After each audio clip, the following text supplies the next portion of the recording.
Hello and welcome to the Health Pathways how-to video series. This short video aims to provide some tips on how to use the Health Pathways portal. Starting on the front page, firstly search on the condition of interest. Unsurprisingly, at the top of each pathway is the title, then About, which details a short description of the condition. Then, if relevant, red flags, which aim to highlight the most serious clinical risks that are easily missed. The main body of each pathway is divided then into 4 sections: assessment, management, request, and information.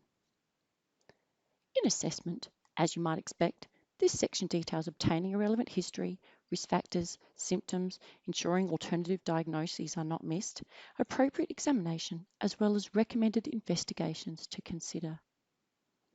In the management section, you'll find appropriate management and strategies, which will obviously vary from pathway to pathway, but includes when to consider requesting specialist opinion or assessment.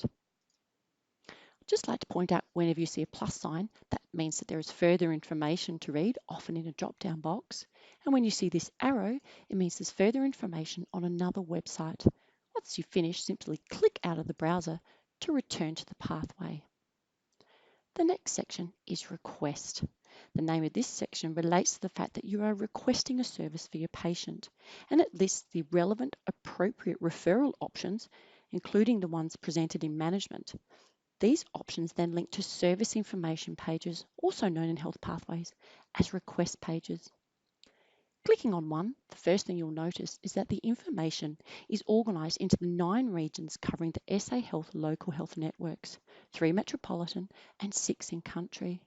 Having a closer look, here you can access the service criteria, exclusions and inclusions, required information from making the referral, and then under Contact the Service, you'll find the referral options, including phone, fax, and if there is any referral form, but also further information that a referrer might need.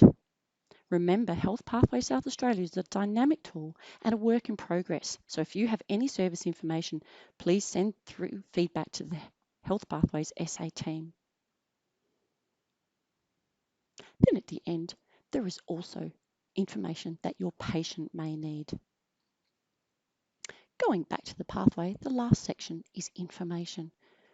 This is organised into information for health professionals, for patients, and also further reading.